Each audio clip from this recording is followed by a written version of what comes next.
տարիներ շարունակ տեղի թե անտեղի շատ ուժեր, տարբեր ուժերի տարբեր անուններ են կպցրել, հին, նախկին, թալանչի, ոչ թալանչի, մարդիկ փորձել են, պայքարել են այս իշխանության դեմ, բայց իշխանությունը եկավ իր անշնորհք խոսույթներով, մարդկանց վարկաբեկելով, բացարձակ հաշվի չառնելով, որ դրանով իրենք մնալու են միայնակ եւ չեն կարողանալու լուծել մեր երկրի խնդիրները։ Ինչը մենք տեսանք, փոխանակ հենվեին թեկուզ եւ նախկին փորձառու մարդկանց վրա, իրենք սկսեցին իրենց զրոյական կետից եւ տարան մեր մի հայրենիքը նվիրեցին, երկրորդ հայրենիքը նույն ճանապարհի վրա են դրել։ Դրա համար որոշեցինք կանգնեցնենք այս process-ները, քանի որ սա ընդհանուր մեր հայրենիքի, մեր ազգի գործն է, մենք ազգովի պետք է վռնդենք սրանց իշխանությունից ու հետո միասին դուք էլ օգնելու եք մեզ կառուցենք ուժեղ Հայաստան։ Մենք պետք է շուտ ջնջենք մեր իրականությունից այս 8 տարին, որ մենք ունեցել ենք։ Դա մեր ազգի խայտառակության տարիներն են։ Ինչքան շուտ մենք մոռանանք, այնքան շուտ կունենանք պայծառ ապագա։ Բայց ուզում եմ զգուշացնեմ, սրանք շատ նենգ են, սրանք շատ համառ են, սրանք կորցնելու բան ունեն, իրենց ատորները, իրենց թալանը, քանի որ այս տարիների ընթացքում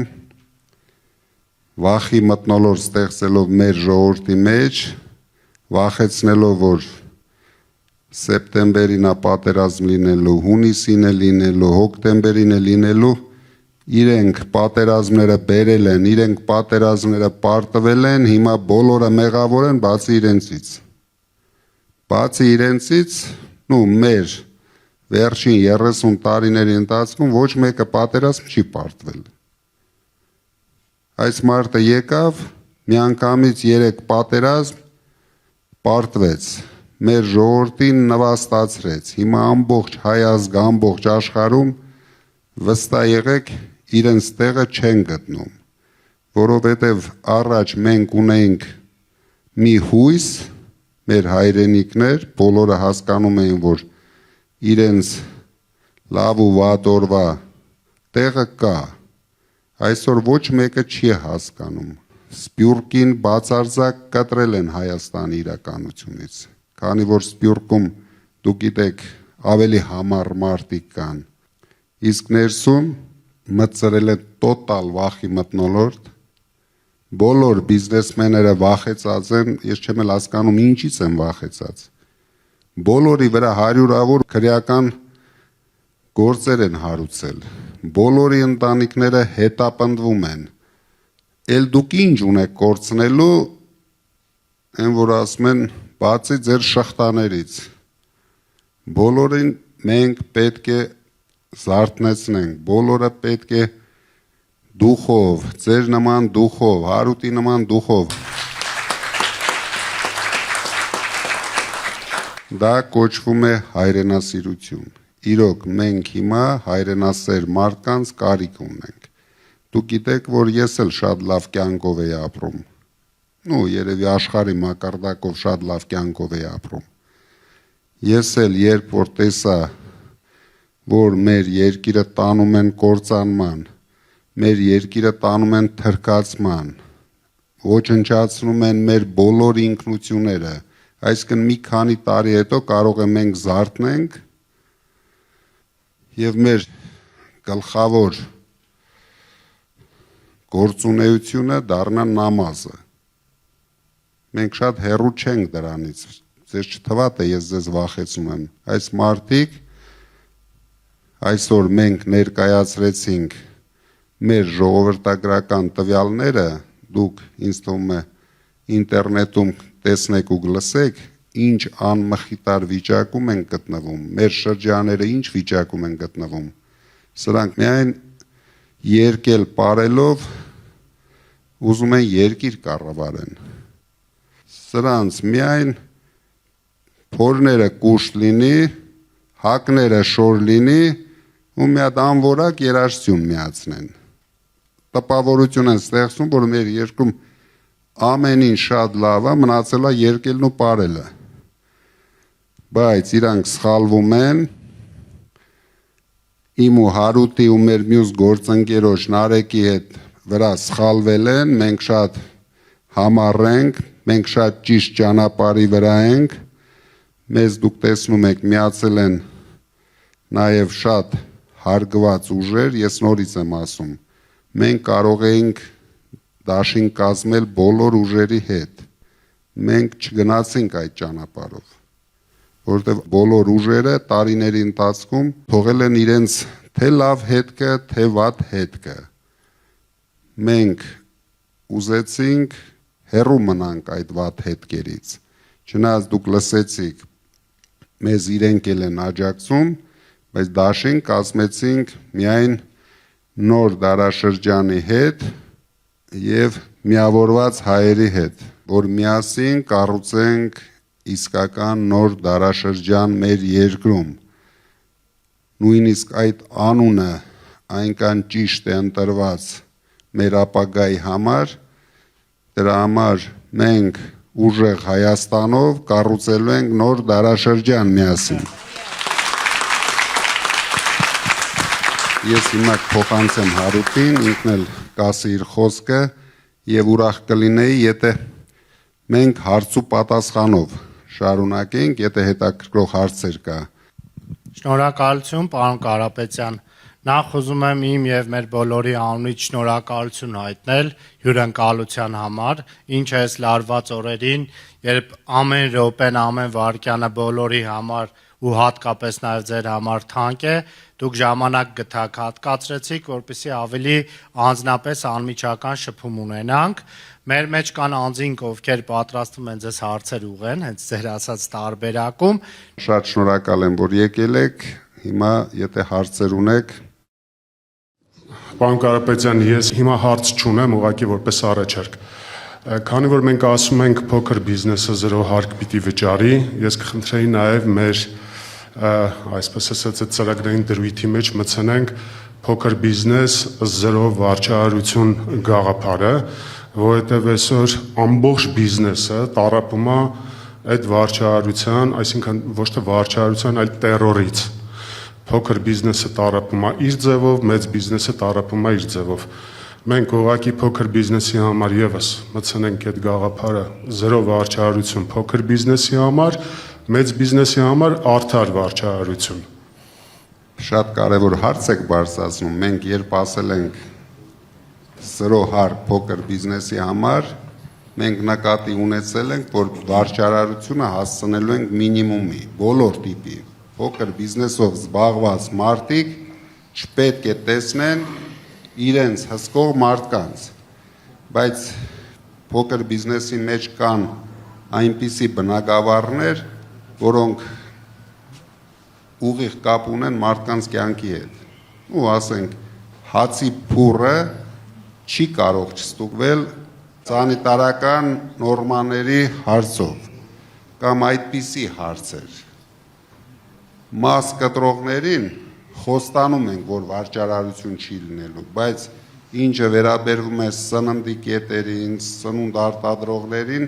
դա մի քիչ դժվար հարց է, բայց հասցնելու ենք մինիմումի, որ հիմնականը սանիտարական հսկողությունը բարվոք լինի։ Բարև ձեզ, հարցս արհեստական բանականությանն է վերաբերվում։ Տեսեք, այդ արհեստական բանականության հարցը Նիկոլենք դարձրել են ոնց որ իրանց մենաշնորհը, բայց մենք որպես նոր դարաշրջան գնացող ուժեղ Հայաստան, մենք պետք է այդ զենքը, որը 21-րդ դարի երկրորդ կեսի զենքն առնելու, դա պետք է մեր ձեռքում լինի, որպես ինդուստրիա եւ ոչ թե որպես յուզեր օգտագործող։ Ես պատասխանում Ուզենամ, որ դուք դրա մասին ասեք։ Ես հասկանում եմ, որ դա պետք է լինի մեր երկրի զարգացման ապագան։ Առաջ երթին ուզում եմ ձեզ ասեմ, որ մի հավատացեք, թե ինչ որ մեկը գալիս է Հայաստան, մեկը 500 միլիոն, մեկը 9 միլիարդ, մեկը 5 միլիարդ, 8 տարի այս մարդիկ եղել են իշխանության։ 8 տարվա ընթացքում մի հատ հավի բուն չեն սարքել։ Սա իրենց մասով։ Ինչ վերաբերվում է արհեստական բանականությանը, ես ես ավելին ասեմ, մենք հատուկ գոտի ենք ստեղծելու, հատուկ համալսարաններ ենք ստեղծելու, ամենալավ կադրերն ենք պատրաստելու ոչ միայն արհեստական բանականության, այլ ամբողջ թվային տեխնոլոգիաների զարգացման համար։ Դրանքից կառուցվելու են ու կազմակերպվելու են ձեռնարկություններ։ Դա մենք իրոք գիտենք ոնց ենք անելու, գիտենք ում հետ ենք անելու, դրա համար դուք կարող եք չկասկածել, դա մեր 300,000 աշխատատեղերի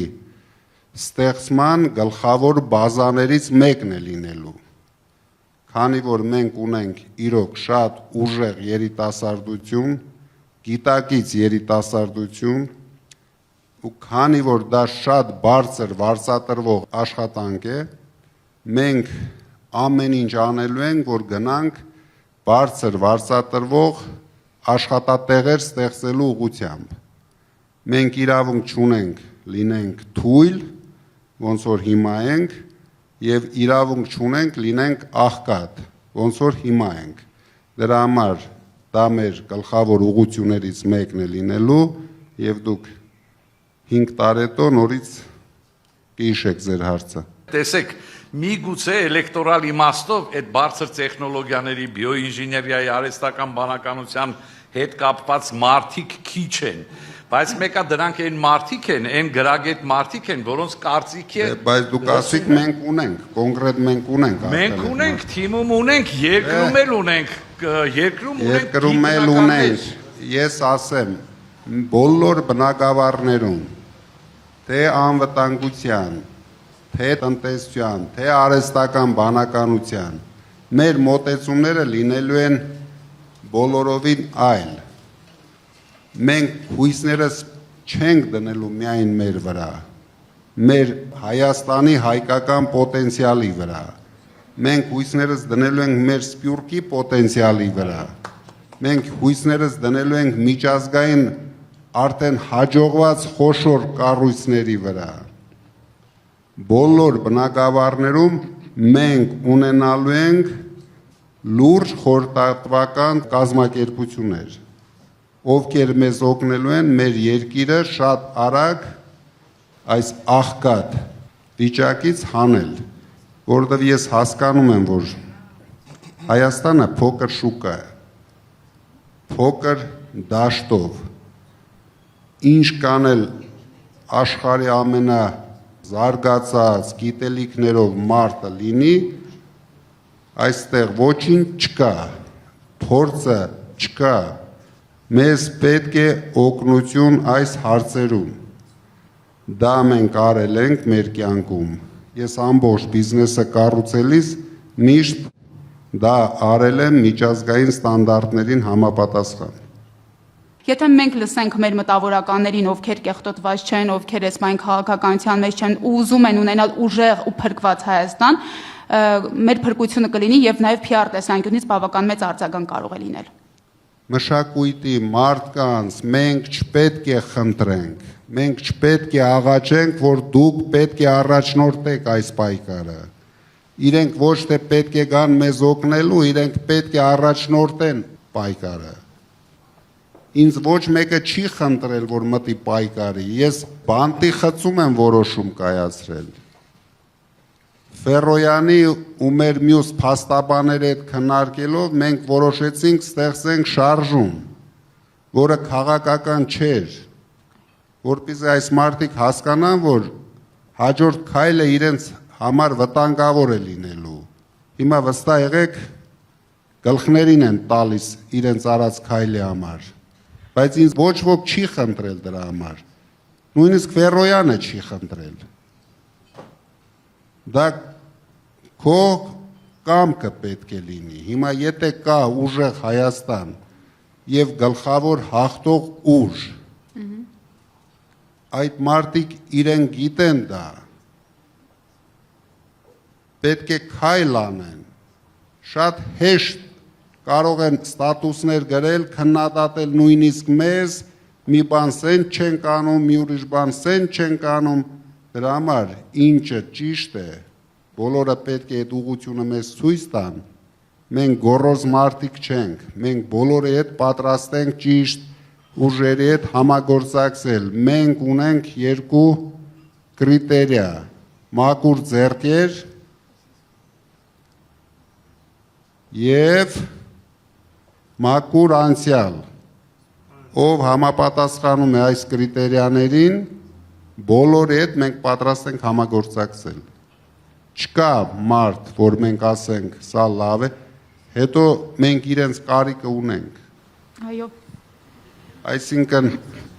բոլոր կուսակցությունները, ում հետ մենք հիմա համագործակցում ենք, իրեն ձայն են բարձրացրել, ասել են, որ մենք աջակցում ենք ձեզ եւ պատրաստ ենք ձեզ հետ քայլ անել։ Մենք էլ եմ ասում, գոռոզ մարդիկ չենք, առավել եւս հիմա մենք իրենց կարիքը ունենք։ Մեր պայքարը միայնակ մարդու պայքար չի, պետք է բոլորս միասին պայքարենք, բոլորս։ Ես պատրաստ եմ հանդիպեմ մեր մշակույթի կարկառու գործիչների հետ, լսեմ իրենց խնդիրները, բայց մենք նույնիսկ այս դեպքում մեր ծրագրում ներառել ենք, որ ինչպես մանկավարժների, այնպես էլ մշակույթի գործիչների աշխատավարձերը 5 տարում 150%-ով բարձրացնում ենք, համամասնորեն ամեն տարի, ոչ թե 5-րդ տարին։ Այսինքն մենք մեր քայլը արել ենք իրենց։ Մնացածը արդեն իրենց խնդիրն է, ոնց կարձագանքեն, ինչ կանեն, մի անհանգստացեք, մենք մեր գործը գիտենք, մենք գնում ենք հաղթանակի եւ այդ հաղթանակը մենք ունենալու ենք։ Իրենք հենց դրանից սկսեցին, սկզբից ջնջեցին մեր էլիտան, որտեւ երբ կարող ես կառավարել, երբ հակազդեցություն չկա, ընդհանրապես առաջի հակազդեցությունը դուք գիտեք, մշակույթի մարդիկ են ձևավորում, բայց հիմա ցավոք Հայաստանում այլ մթնոլորտ է։ Դուք տեսնում եք եւ լսում եք ամեն օր մեր անմեղ մարդկանց գլխին սարկում են, ձերբակալում են, կալանավորում են, բայց ինձ թվում է նույնիսկ հայ ժողովուրդը զարմացած է, որ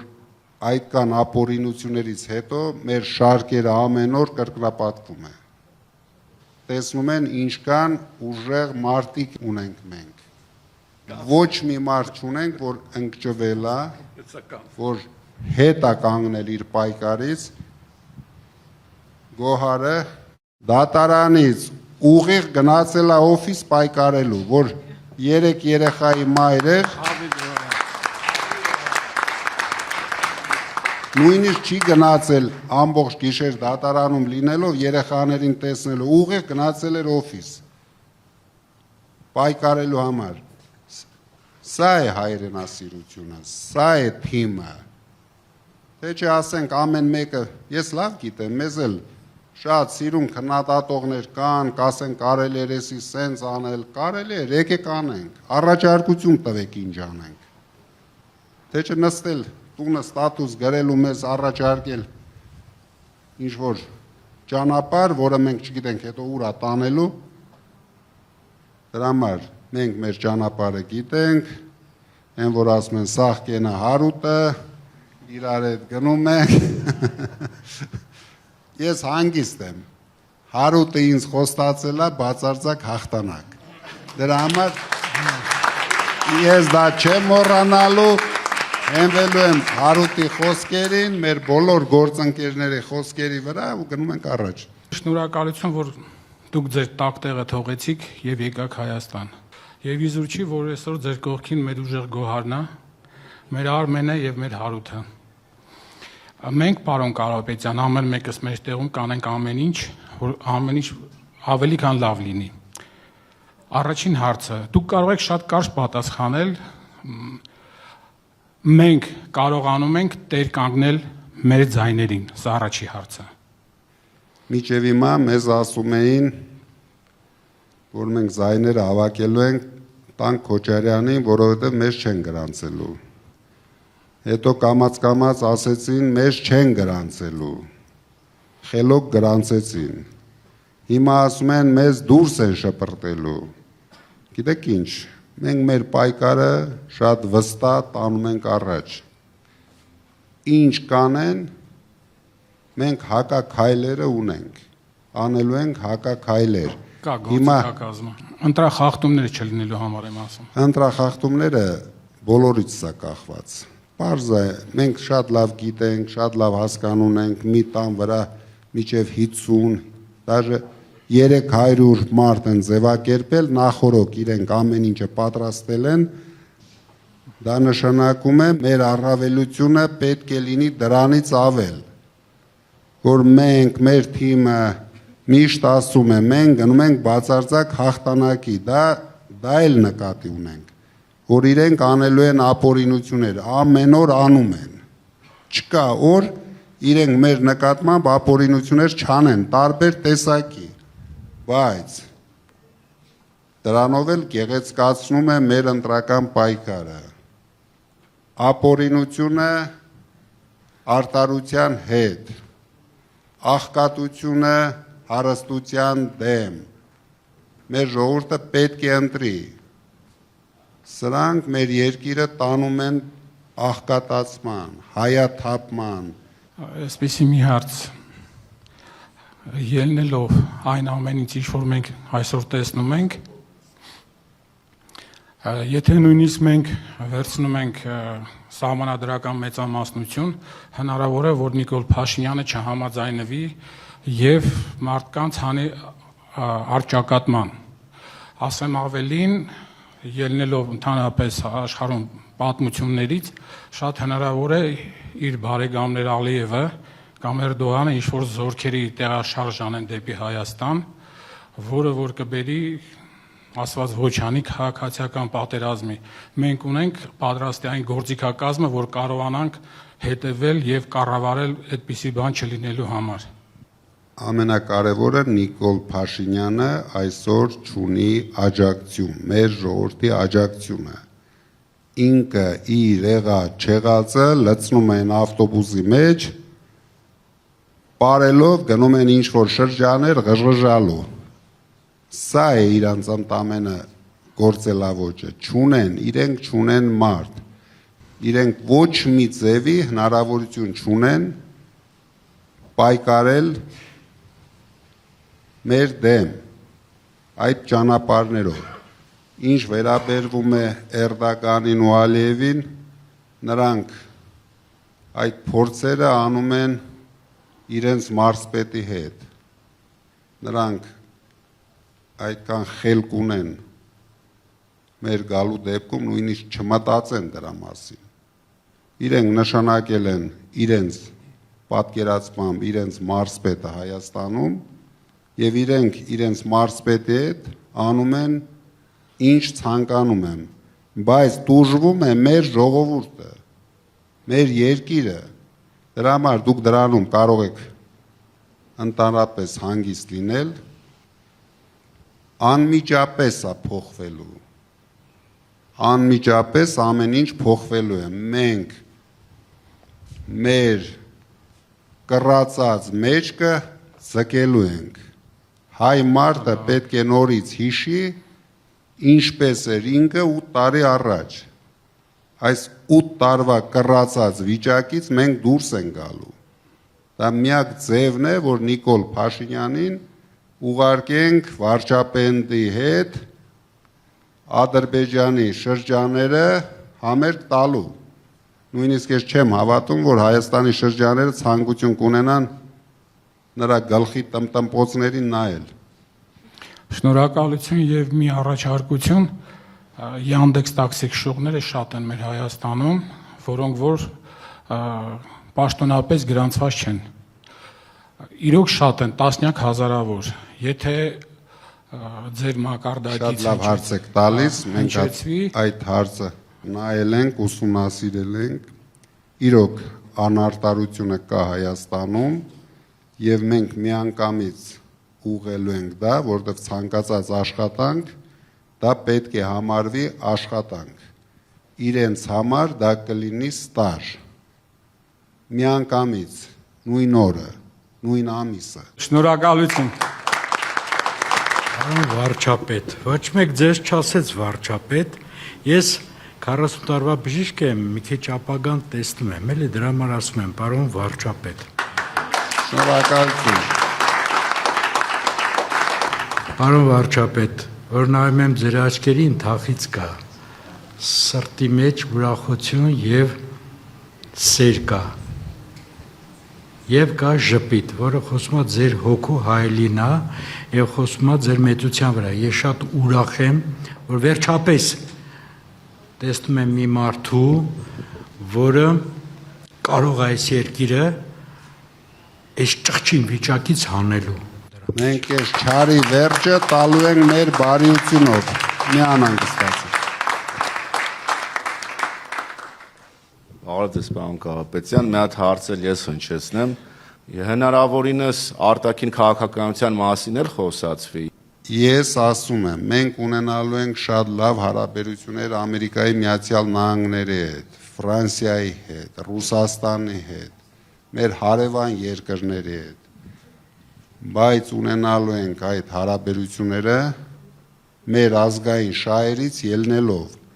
Մենք ցանկացած հարաբերությունից պետք է օգուտ ունենանք, մեր երկիրը պետք է օգուտ ունենա, մեր ժողովուրդը օգուտ ունենա։ Չգնանք, նկարվենք, դուք պատկերացնում եք ինչքան գումարներ են ծախսում ամեն տուրիստական ճամփորդությունների վրա։ Գնում են, լուրջ նստում, իրենց համար տաշ-տուշ անում, գալիս են ծախսելով բյուջեի փողերը։ 8 տարվա մեջ ես իրեն կոնկրետ առաջարկություն եմ անում։ Կոնկրետ մեկ օգուտ $100 գրպանից հանի ցույց տա, որ գոնե ինք անձամբ $100 ստացել։ Այս մարդիկ բացարձակ չեն հասկանում, որ գլխավորը գումար աշխատելն է, ոչ թե գումար ծախսելը։ Մենք լինելու ենք գումար աշխատող կառավարություն։ Իրենք ընդամենը մեկ ձևով են գումար աշխատում։ Վարկեր են վերցնում, տանում ասֆալտ փռում։ Այսինքն ուրիշ բան 8 տարվա մեջ դե մենք հայտարարություն ենք անում։ Թող ցույց տան։ Եթե արել են մի հատ գործարան ցույց տան։ 8 տարվա մեջ գոնե մեկ գործարան բացի մեր կառուցած 10 գործարաններից այս 8 տարվա մեջ, թող մի հատ ցույց տան 200 մարդ աշխատող հիմնարկ։ Դուք պատկերացնում եք դա ինչքան արդեն նույնիսկ խոսք չունեմ ասելու, բացատրելու, մարդիկ 8 տարի ինչով են զբաղված եղել։ 8 տարի այս մարդիկ խապելով ժողովրդին հայաթափել են մեր սահմանամերձ տարածքները։ Հիմա որ փակում են 230 հատ դպրոց, ում համար են փակում։ Պարզ չի, որ ադրբեջանցիներին բերելու են այդ դպրոցներում ուրիշ ինչ կա անելու։ Պարոն Կարապետյան, նաև այս առումով հենց եվրոպական միության հետ տնտեսական առումով զարգացման հետ կապված կարելի ավելի շատ Եվրոմիությունը մեր համար լինելու է կարևոր գործընկեր։ 800 միլիոնանոց շոկա է այնք Իրանից նաև։ 400 միլիոնանոց է, բայց շատ հարուստ շուկա է, դրա համար ես ասում եմ ցավ է, որ մենք ընդամենը կարողացել ենք 30 տարում ունենալ $200 միլիոն շրջանառություն, ոչ թե օգուտ, շրջանառություն։ Դրա համար ես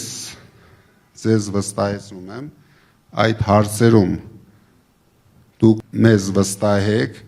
նույնիսկ մենք հարցումներով ենք տեսնում, որ բնակության մոտ 2/3-ը այդ հարցերում մեզ վստահում է, որ տնտեսությունը մենք լավացնելու ենք։ Եվրոմիությունը կարևոր գործընկեր է, Ֆրանսիան շատ կարևոր։ Ես ասել եմ, որտեղ ապրում են մեր հայրենակիցները, մեր հայերը,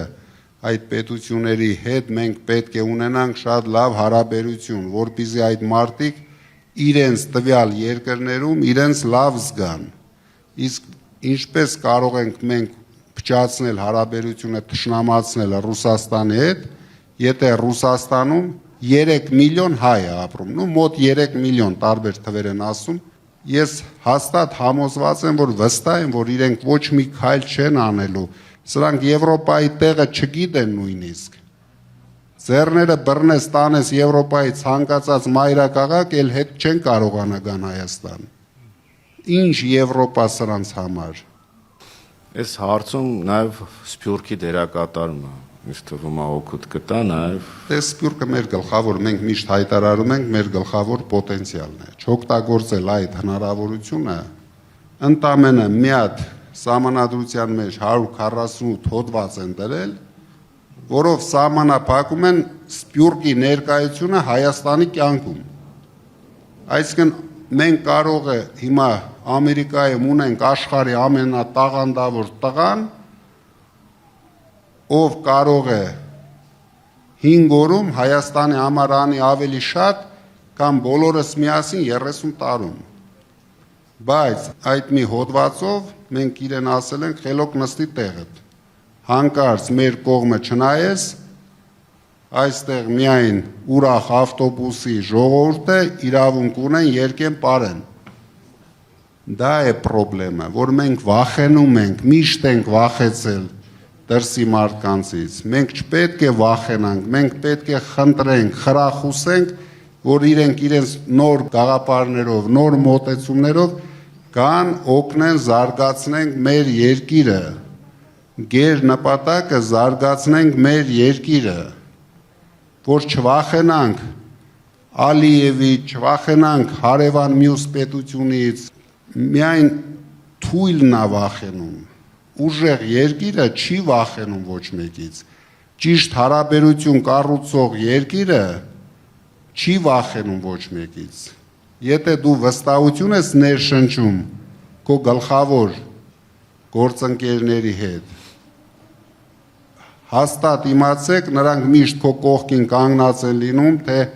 Ամերիկան, թե Ռուսաստանը, թե հարևանը, ուրիշ տարբերակ մենք չունենք, քանի որ ինչքան հնարավոր էր արդեն վարկաբեկեցին ու փչացրեցին, ու ամեն օր դա անելու են, Ալիևը նստած հայտարարելու է, այս մարդը գնալու է թմբուկ նվագի, որտեղ նույնիսկ վախենում է, լրագրողները երբ ինձ հարց տվեցին, բախի եք սենց ասում 300,000 ադրբեջանցիների մասին, ես ասեցի, եթե չկա 300,000 ադրբեջանցիների մասին խոսք, Ալիևը հայտարարել է, թող բարձրանա ազգային ժողովի ամբիոն, հիմա նույնիսկ համաձայն եմ, են կառավարության հարց ու պատասխանի ժամանակ, թող ասի, չի կարա գա, չի գա 300,000 ադրբեջանցի, բախի չի ասում, արդեն 2 շաբաթ անցավ, որտեղ վախենում է, որտեղ ինքը գիտի իր գլխի գալիքը, բայց դա կապելու է նորից հայ ժողովրդի գլխին ու հայտարարելու արդեն 5-րդ հանրապետություն մենք ունենք, կիսա հայկական, կիսա ադրբեջանական հանրապետություն, նոր հռչակագիր է մեզ պետք, էս է, ամբողջ բնութագիրը սա էր։ Շնորհակալ։